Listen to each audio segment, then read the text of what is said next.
अस्सलाम वालेकुम dear students, आज जो हम डिस्कस करने जा रहे हैं, जैसा कि मैं आपको बता चुका हूँ, वो है कि आर्गूमेंटेटिव ऐसे कैसे लिखना। एक बात याद रखें कि आर्गूमेंटेटिव ऐसे लिखें, एक्सपोजिटरी ऐसे लिखें, इनका जो इंट्रोडक्टरी पैराग्राफ होता है वो सेम होता है।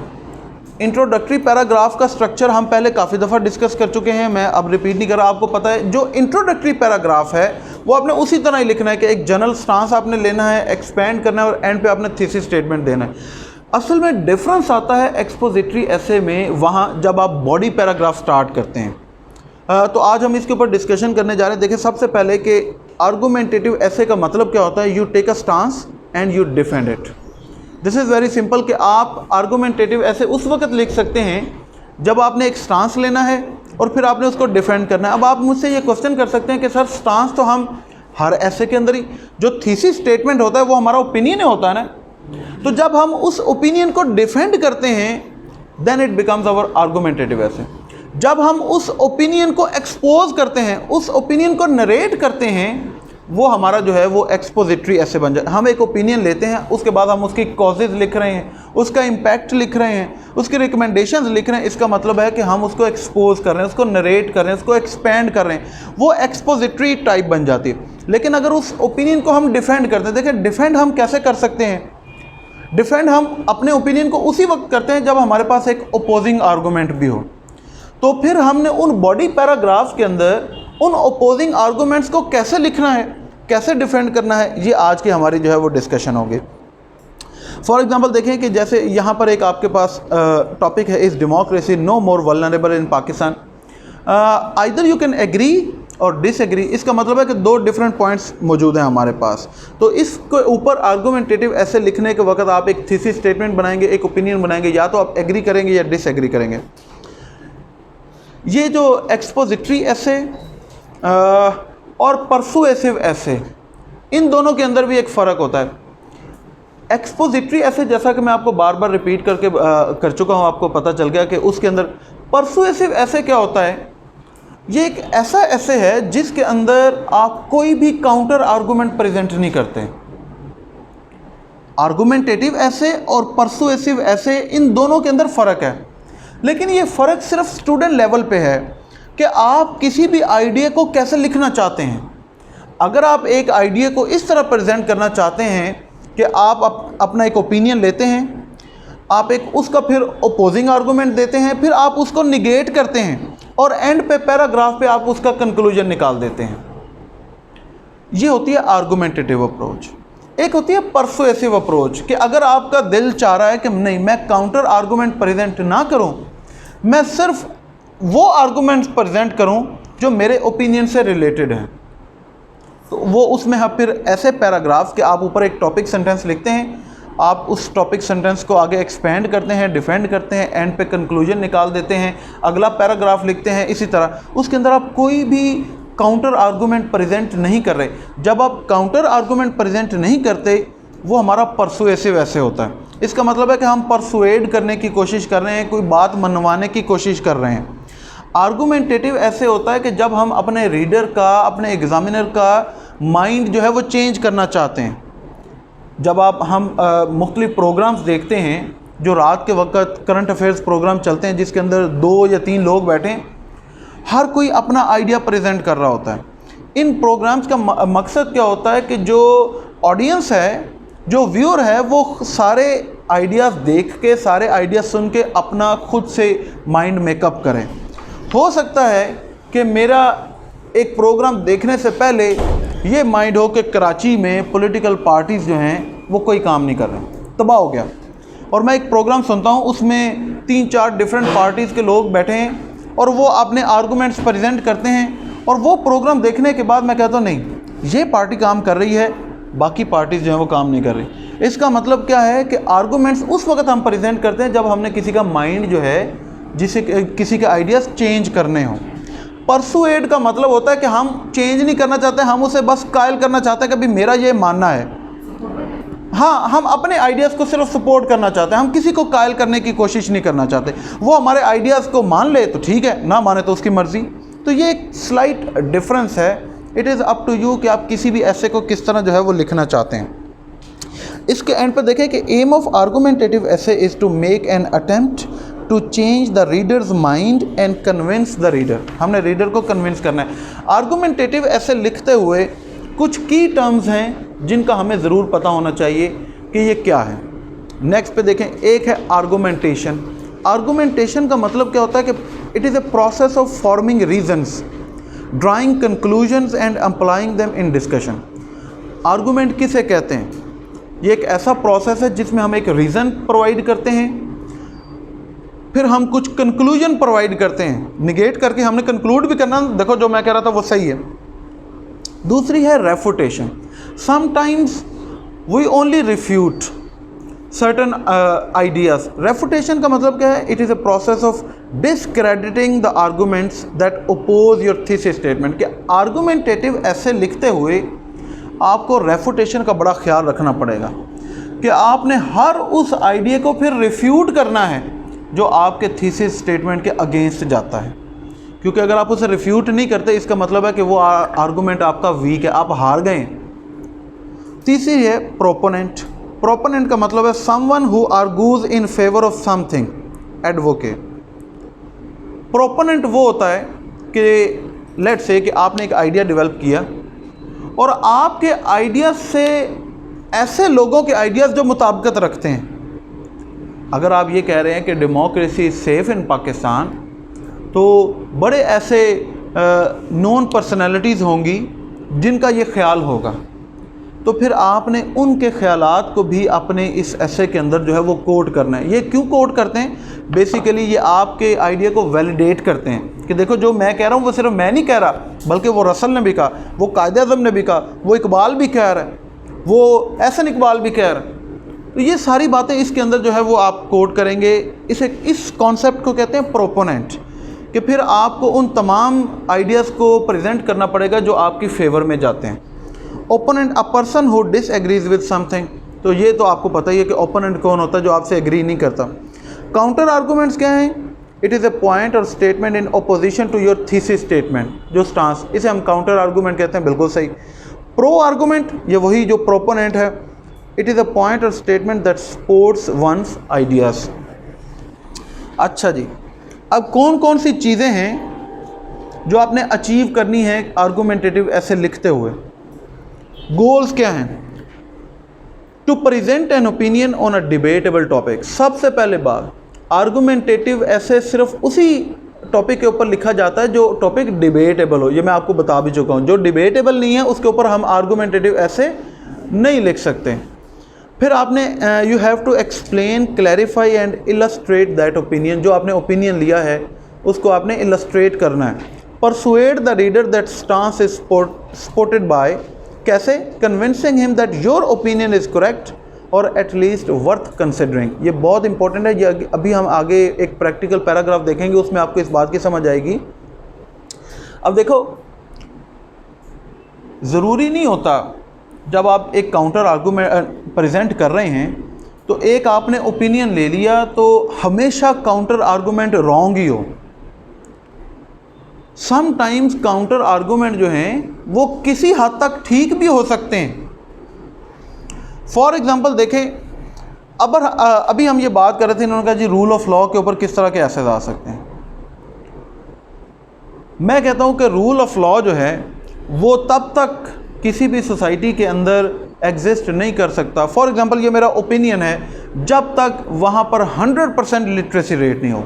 मेरा ओपिनियन देखें, मैंने कहा 100% लिटरेसी रेट हो। अब एक काउंटर आर्गूमेंट आता है, वो कहता है कि नहीं, रूल ऑफ लॉ जो है वो 100% लिटरेसी रेट से कम होने पे भी हम इम्प्लीमेंट करवा सकते हैं। फॉर एग्जांपल, वो 2-3 कंट्रीज़ जो है उसकी एग्जांपल दे देता है कि वहाँ पर रूल ऑफ लॉ जो है वो एग्जिस्ट कर, किसी भी यूरोप के अंदर देख लें, अमेरिका के अंदर देख लें, वेस्ट के अंदर 100% लिटरेसी रेट जो है ये एक यूटोपिया है, बड़ी ये आइडियलिस्टिक किस्म की सिचुएशन है, लेकिन वहाँ पर रूल ऑफ लॉ जो है वो एग्जिस्ट करता है। अब ये जो काउंटर आर्गूमेंट आया है, मैं इसको फौरी तौर पे रिफ्यूट नहीं कर सकता। मैं कहूँ नहीं मैं तुम्हारी बात नहीं मानता, तो इसका मतलब है कि ये तो स्टबननेस है। फिर इसका मतलब मैं जो है वो मेरा आर्गूमेंट जो है वो वीक है। तो ये तरीक़ाकार होता है कि अगर एक ऐसा काउंटर आर्गूमेंट आपके जहन में आ जाए जो कुछ हद तक ठीक है और कुछ हद तक गलत है, तो उसमें फिर आपको ये लचक जो है वो शो करवानी पड़ती है कि हाँ ये काउंटर आर्गूमेंट इस हद तक ठीक है, लेकिन इसकी बाकी बात नहीं मैं मानता। तो फिर उस पैराग्राफ के अंदर आपने बताना होता है कि जो मेरा ओपिनियन है या तो ये ठीक है, और at least it is worth considering, कि कम से कम आप मेरी बात माने तो सही कि अगर 100% हो जाए तो फिर तो 100% रूल ऑफ लॉ आ जाएगा कि नहीं आएगा? जी आएगा जी। तो फिर इसका मतलब है कि मेरा ओपिनियन वर्थ कंसिडरिंग तो है ना। तो ये आगे अभी हम पढ़ेंगे। Support your opinion by giving evidence, facts, examples, ये सारी वही चीज़ें हैं जो आपको पता है। Present counter arguments to the thesis and refute them respectively critically. इस पॉइंट को आप टिक कर लें, यही आपको समझ आनी है सारे जब आगे पैराग्राफ पढ़ेंगे। अच्छा, अब ये बहुत ही आसान तरीका लिखा हुआ है कि जब आपने आर्गूमेंटेटिव ऐसे अगर लिखना है और उसके बॉडी पैराग्राफ्स लिखने हैं तो वो बॉडी पैराग्राफ कैसे लिखना है। जैसे एक्सपोजिटरी ऐसे के अंदर हम क्या करते थे कि सबसे पहले मैंने आपको बताया था कि आप पहला सेंटेंस आपका टॉपिक सेंटेंस होगा, यही बताया था। फिर आपने उसको एक्सपेंड करना है और एंड पे आपके अगर आपने कंक्लूड करना है तो आपके पास ऑप्शन है, अगर आपने उसको रिलेट करना है तो वो भी आपके पास ऑप्शन है। लेकिन काउंटर आर्गूमेंट का जो बॉडी पैराग्राफ है वो डिफरेंट है। उसका तरीकाकार क्या है? वो ये, हाँ बिल्कुल, वो टॉपिक ऑफ द पैसेज होता है कि उस पैसेज के अंदर हम क्या डिस्कस करने जा रहे हैं। लेकिन जब हम काउंटर आर्गूमेंट वगैरह बिल्ड करना चाहते हैं या आर्गूमेंटेटिव ऐसे लिखते हैं तो वो क्या, स्टेप 1 जो आपका पहला सेंटेंस है वो आपका स्टेप 1 होगा। लेकिन वो पहला सेंटेंस आपने कैसे लिखना है ये बहुत, उसके अंदर याद रखें कि आर्गूमेंटेटिव ऐसे के अंदर आपने पहले नंबर पे अपना टॉपिक सेंटेंस नहीं लिखना।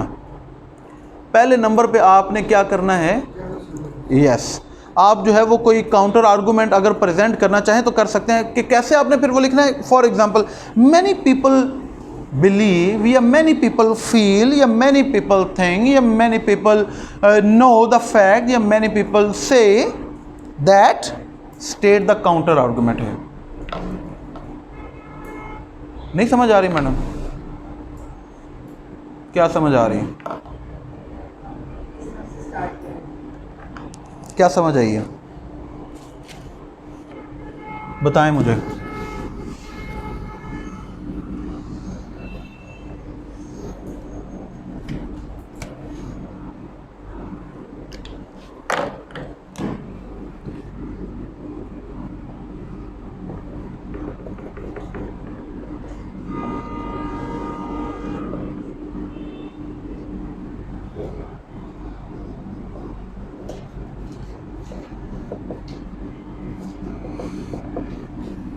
ये हमारे पास टॉपिक आ गया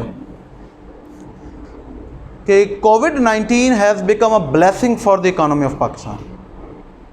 अब ये मुझे बताएं, ये आर्गूमेंटेटिव ऐसे है या नहीं है?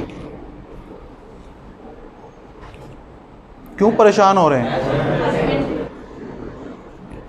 ऑफ कोर्स है। Either we can agree or disagree, it is not a fact.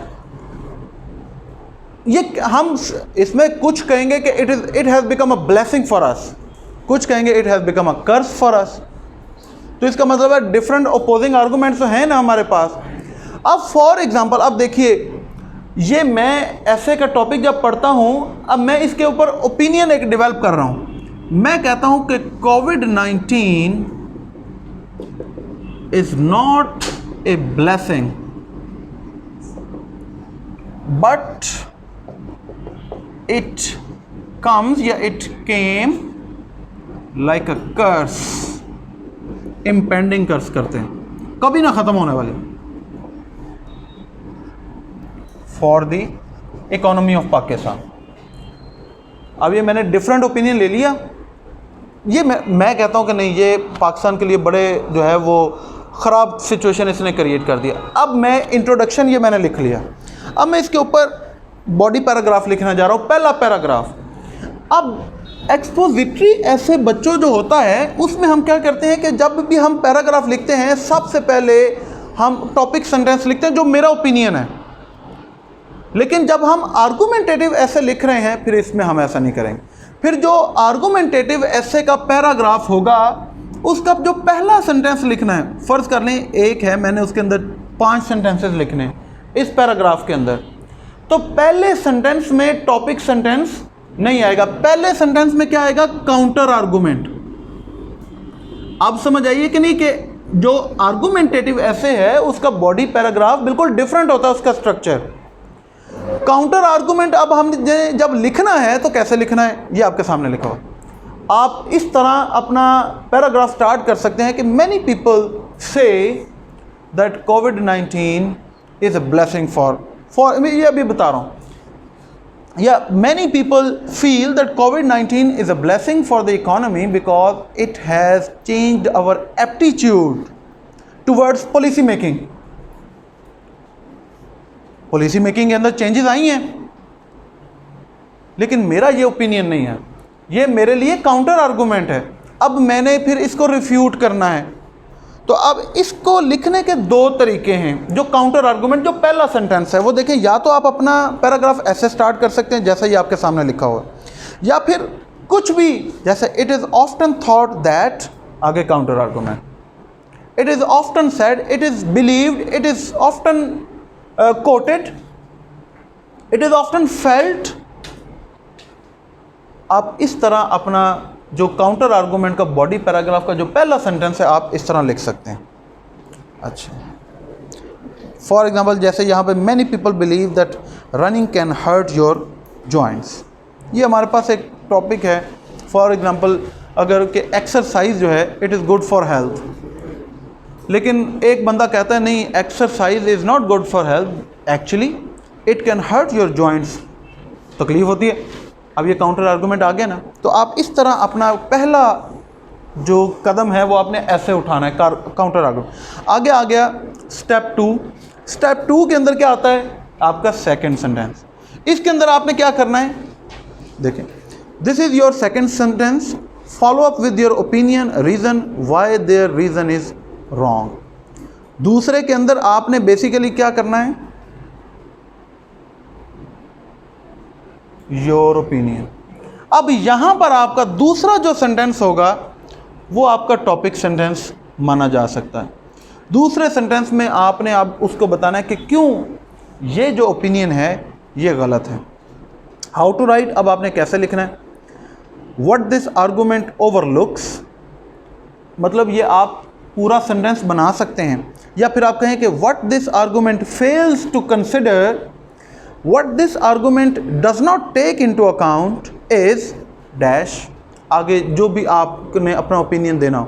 For example जैसे अभी हम यहाँ पर यही कर रहे थे कि कोविड-19, मैं कहता हूँ it is a curse for Pakistan, तो दूसरा सेंटेंस जो मैं लिखूँगा मैं ये कहूँगा इसी तरह, what this argument lacks is that it overlooks the broad catastrophe this COVID-19 has brought अच्छा जी हाँ to our